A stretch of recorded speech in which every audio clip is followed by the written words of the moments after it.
Welcome back to the John Fredericks Radio Network. You're on with Colonel Mike filling in for John. John should be back on in the studio tomorrow. And that was the last of the Mohicans, and I think I got one of the last of the Mohicans on the line. Is that Corey Stewart? Can you hear us, Corey? Can you hear me? Yes, sir. Hey, good morning. Right. Nice to have you back on. It's been almost 6 months. Good to be on the show. Tell me, how's the campaign running? Real strong. We've got we're going to have some good, another good quarter of fundraising, and now we get into the last few weeks of the campaign, where all of our polling results show us with the only significant name recognition in the state of any of the candidates. So we're going to pull this thing out, and I think we'll probably win by 20 to 30 points. That's my best guess. That's nice. That's a good number. Double digit, huh? Oh yeah, we're gonna. It's going to be good. And look, I appreciate my opponents, but we've got a strong message. Cracking down on illegal immigration, preserving our monuments, supporting the president.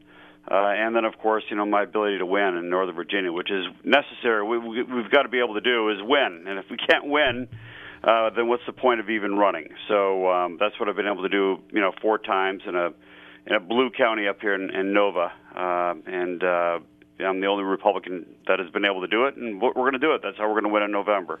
Corey, this morning I put the news on very early this morning. I saw Senator Tim Kaine speaking about how illegal it was for Trump to use air power and make these strikes in Syria. And, there is questions about that. But here, this is coming from a guy who's saying it's illegal, but the whole state is illegal having sanctuary cities with his buddy Ralph Northam, Yeah, I mean, there's all kinds of sanctuary cities. The libs and even a lot of establishment Republicans, and we got a lot of those who say we have no sanctuary cities in Virginia, but that's a lie. Of course, we do. We've got a number of them. Some of them are declared, and some of them are sanctuary cities by in fact, like Fairfax County, which by far the largest locality in the state. And they're not cooperating with ICE, and they're letting these MS-13 members, violent thugs, let go, who are going out, raping, mutilating young women. And the sheriff up there, Sheriff Kincaid, she's turning a blind eye to it, and she's telling ICE she's not going to detain these people, even when they know that they're members of MS-13, even though they know they're dangerous criminal thugs. She's not doing her job. But there's a lot of people out there in Virginia, a lot of Democrats and even some Republicans who would rather be politically correct than do their job and protect the public. I saw something in the news that were you suing her, the sheriff from Fairfax? No, I have no position to sue her. But what I'm calling for is the Trump administration to arrest her. Okay. I think that she's failing to comply with federal immigration law. She should be cooperating with Immigration and Customs Enforcement to first notify them when they have somebody who has an ICE detainer on them, and then hold them for 48 hours. And she's been refusing to hold them. As a result, these guys are going right back out into the community. They're killing, they're murdering, they're raping. And they've got to be removed, and she's not doing her job. And so I think that, and I believe that she's probably, guilty of harboring criminals, and to that extent, she needs to be arrested. Well, you know what we need? We need a prosecutor like they have, I think it's Sam Waterson on Law and Order. He would go after any elected official or appointed official if they were involved or an accessory to a crime. And you're an attorney, you should know better. But I believe it's just wacko time in Virginia, Corey, and I really do hope that you win. I'm glad I'm here in double digits. We had a friend of yours on just a little while ago, Senator Dick Black. We spoke about Syria. He's a great guy. And Mark Warner also. Remember, Mark Warner was going after President Trump, remember, with this Russian dossier? And now he's in the witness protection. You don't hear from Mark Warner anymore. What's happening with Mark Warner, Corey? Well, I think that, look, I mean, the problem with the Democratic Party is that they always overreach. When Mark Warner ran for governor several years ago, he ran as a kind of a pro-business, middle of the road Democrat, and that was the kind of Democrat that Virginians would vote for. But what's happened in the Democratic Party always does this. They always they keep going to the left, until they're so far out of sync with the American public that the party falls apart, and that's what you're seeing in the Democratic Party right now. You're going to let me tell you this prognosis right now, and that is that you're going to see the Democratic Party completely undone in the next couple of years. Even the Washington Post has said that the Democratic Party has gone too far to the left, especially in places like California. California is always the leader for the Democratic Party. Mm-hmm. Take a look at what's going on out there, where they're saying, look, we're not going to arrest dangerous criminal illegal aliens. We're going to give them financial aid. We're going to give them Medicaid. We're going to give them all these resources. We're going to give them preferences over American citizens to go into the universities. That's what's going on. It just takes a little bit of time for the American public to open their eyes and realize, and they're going to ditch the Democrats. Now, Mark Warner has gone to the left.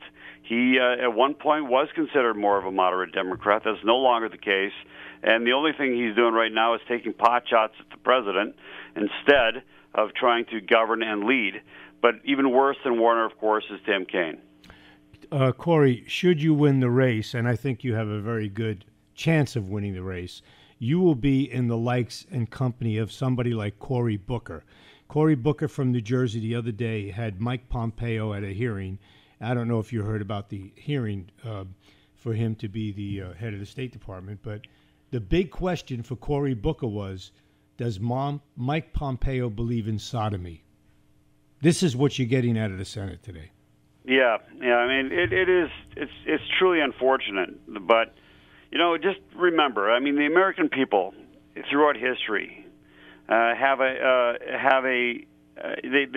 slow to wake up, but when they do wake up, they correct things, and they will correct and wake up and realize that the Democrats have just gone off their rockers, and they've accused Republicans of being focused on social issues and all that for the last 30 or 40 years. But the irony about that statement of what they've been doing is that it's the Democrats who have been pursuing this radical left ideology of destroying America's traditions and values, and anything that is normal is now considered wrong. Anything that was considered wrong is now considered right. And you can't even criticize anybody else's lifestyle. You can't even question it. If not, then you need to be removed from office. That's the way the Democrats think about things. People are getting really tired of it. And it's, by the way, Colonel, this crosses not just political lines. It crosses racial lines, ethnic lines. I don't care whether you're white, black, Hispanic, or Asian. Most people, in their hearts, they believe in America. They love America. They love our values. They love our traditions. And they don't want anything to do with this left-wing garbage that's being forced down our throats by the left. Most of the people I know, Corey, who come from the Middle East in the last 25, 30 years to Virginia, they love America. They love our traditions. They love our culture. You have a lot of them in Prince William County. And they're like, what? Oh, my gosh. And many of them, believe it or not, were Democrats when they first came here. They were pro-Clinton, Bill Clinton and so on, but they're sick and tired of it. They don't want their kids going to schools. And, the first thing you hear out of the mouth of the teacher is gender bender. It's not about math or science. It's all about gender. And it's really sickening. Tell me where your strong points are in the state. How you doing in the Valley, Shenandoah Valley? Well, we're going to be particularly strong in the Valley. I mean, that's where I really did well against Gillespie last year, all the way down the 81 spine in the Valley, and then down into southwest Virginia, around Roanoke, southside Virginia. We're going to really massacre it down there. And then, of course, Prince William County, my home base. I won 60% of the vote against Ed. We'll probably take even more this time. And then, certain suburbs around Richmond where we were very strong, particularly Hanover County. Mm-hmm. And then down in Hampton Roads, we've got a couple of pockets that were particularly strong. Last time it was divided because you had, three of us in the race, and, the Wagner was from Hampton Roads, and so that divided the vote. Otherwise, I think I would have won in Hampton Roads. So I expect that, we'll win the beach, we'll win most of the state. In fact, according to the polling we've been doing, we're even beating our opponents, my opponents, in their home county. So we're going to do very, very well. But I'm not going to take it for granted. I like to work. You're a good campaigner. You're a hard worker. You're a good campaigner. And the benefit is, listen, if you win, I know one thing: you're going to have a great hostess as your partner, your wife. She throws the best parties, best food, best cakes, best parties. Well, I'm lucky to have her. Some people say I'm anti-immigrant, which is a lot. I know. It's a joke, isn't it? A joke. It's such a joke. Yeah, and she, like a lot of immigrants, she too, and probably the people who are strongest for cracking down on illegal immigration are legal immigrants, those who did it correctly. They just don't take it politely. They don't like the fact that other people are trying to cut in line, and she's in that crowd. And I know you're not biased and you're not racist. I know your county. I've been there before, and early on in your career, and many Muslims, many African Americans, many Hispanics really respect you a lot. Well, it's taken a long time, to build that base. It's taken me 15 years, 4 countywide elections in a county that's almost 500,000 people. It's 55% minority. Just this weekend, in fact, yesterday I was at a Sikh festival over in the western part of the county. I mean, what I found is that, look, when you reach out to people, you attend their temples and their churches and and go to their neighborhoods and show them that you really want to hear what they have to say, and you want to know how you can help them, and how they can, what needs they have in the community. Well, suddenly, they don't think about the fact that you're a Republican. They think about the fact that here's a guy that really wants to be, part of who welcomes them into the community. And it's taken 15 years, but because of that, I've won Prince William County. No other Republican has done it since 2009. I've built a base. I'm going to win one of the 2 counties that we must win in order to win Virginia, Prince William County. We also have to win Loudoun, and we're going to have to win in in the western portions of Fairfax County. I'm the only candidate who's gotten any demonstrated the ability to win those areas, and I'm going to do it. That's how we're going to win it. Well, can I give you a little advice? When you come over that bridge from Fairfax County on 95, from Springfield to the bridge, Occoquan Bridge over there, it's anywhere from 1 to 2 days to get down there, by car.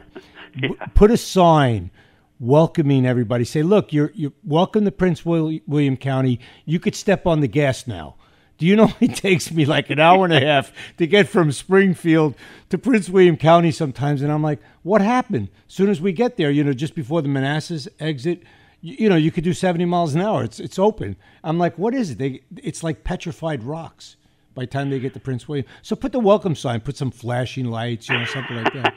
Hey, but we'll put another one out there. It'll say illegals stay out. Yeah. Illegals make a U-turn. You could make a U-turn right now. We have a U-turn lane. By the way, Corey, the next time you speak with the state police, this is serious. I was down here a couple of weeks ago, 6 hours from Springfield to get here. 2 major accidents on 64 going east to the studio. It took me 6 hours from Springfield. This is ridiculous. They don't do accidents. They don't pull cars over. And then when you finally get through all the traffic, who's hiding in the woods? The state police to give you a ticket. Talk to these guys. Tell them, listen, guys, it's bad for tourism. It's bad for business. It's really bad for business. I mean, think about it. If you're going to stay in traffic 4 or 6 hours, I can't wait to get out of your state. I don't even want to get a coffee. You know what I mean? On a serious side, let me tell you something about this. The thing is that if you look at what Tim Kaine's been talking about of the Democrats, what are they talking about? All they're doing is going after the president, talking about all this Russian garbage. I don't know if you saw the interview with Comey last night, but all this stuff, all these fake scandals, all this other stuff that they're just trying to take down the president. They're talking about building, separate bathrooms for transgender people. It's a joke. They're just going on and on and on and on about all this stuff. Meanwhile, the average Virginian is either A, without a job, it doesn't have proper health insurance because Obamacare has been such a disaster. They're stuck on highways. Their kids are in crowded schools. Correct. They got a lot of problems. Correct. This is how, I'm telling you, Colonel, this is how we're going to win. As the Democrats are all focused on all that garbage, we are going to be the ones who are going to be focused on fixing their traffic problems. We're going to be improving their health care by getting rid of Obamacare in its entirety and going to a market-oriented solution. We're going to be supporting the president, building up the military. We're going to be doing all those things that affect Virginians in a very direct way in their day-to-day lives. And because of that, that's how you win in Northern Virginia. That's how we're going to win the state. Corey Stewart, it's a pleasure to speak with you again, sir. And I wish you the best. Hope to see you soon. Thank you. Hey, thanks a lot. Talk to you soon. All righty. Bye now.